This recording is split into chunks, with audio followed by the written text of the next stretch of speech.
Impact FM, le livre de la semaine.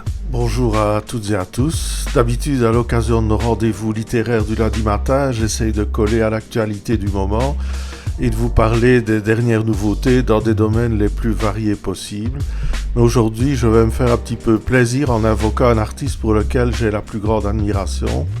Il est américain, né à Los Angeles voici 77 ans. Il est musicien, folkloriste, homme de cinéma et bien sûr écrivain. Il s'appelle Ry Cooder et les éditions Les Belles Lettres viennent de rééditer un de ses recueils de nouvelles parus il y a une dizaine d'années sous le titre de Los Angeles Nostalgie. Même si son nom ne vous dit rien, vous avez dû un jour ou l'autre écouter la musique de ce grand artiste que le magazine Rolling Stone a classé parmi les 10 guitaristes les plus influents du XXe siècle. De nombreuses stars du rock l'ont invité à participer à leurs enregistrements, par exemple les Rolling Stones dans les années 1970. Mais ce sont bien sûr ses œuvres en solo qui sont importantes. Dans ses premiers disques, à la fin des années 60, il remet à l'honneur les musiques traditionnelles américaines, essentiellement le hillbilly, musique des pauvres blancs du Sud, qui évoluera pour donner naissance à la country, et blues et gospel, musique des noirs de ce même Sud. Mais très vite, la curiosité de Cooder va déborder de ces genres. Il se tourne vers la musique cajun des francophones de Louisiane et vers la musique Tex-Mex des Mexicains établis au Texas. Et bientôt, son intérêt dépasse les États-Unis. Il produit un groupe de musique hawaïenne, puis les Irlandais des Chieftains ou encore le musicien africain Ali Farka Touré. Fatigué par cette activité trépidante, Cooder va un peu disparaître de la scène musicale à la fin du XXe siècle, mais pas pour ne rien faire. Il se spécialise dans les musiques de films et va travailler avec les plus grands réalisateurs.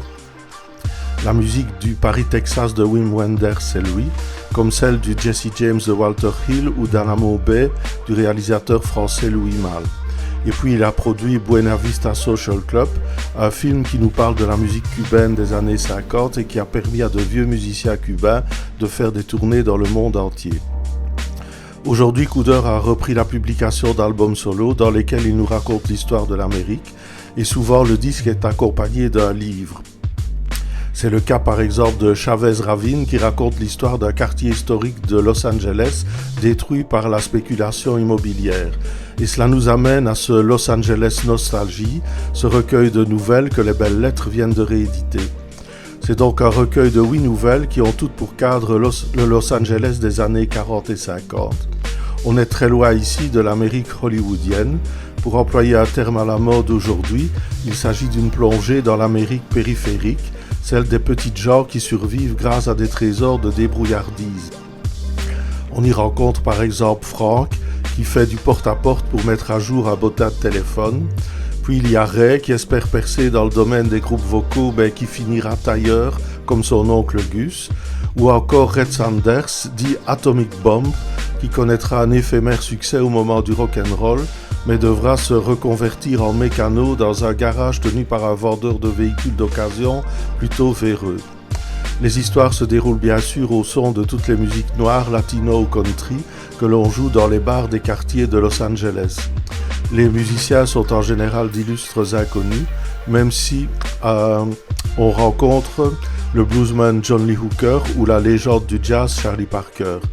Il y a aussi des intrigues policières qui font penser à la célèbre série noire et à des auteurs comme Chester Himes ou Raymond Chandler. Le style de Cooder est simple et fluide et l'on sent qu'il a de la sympathie pour ce petit monde aujourd'hui en grande partie disparu.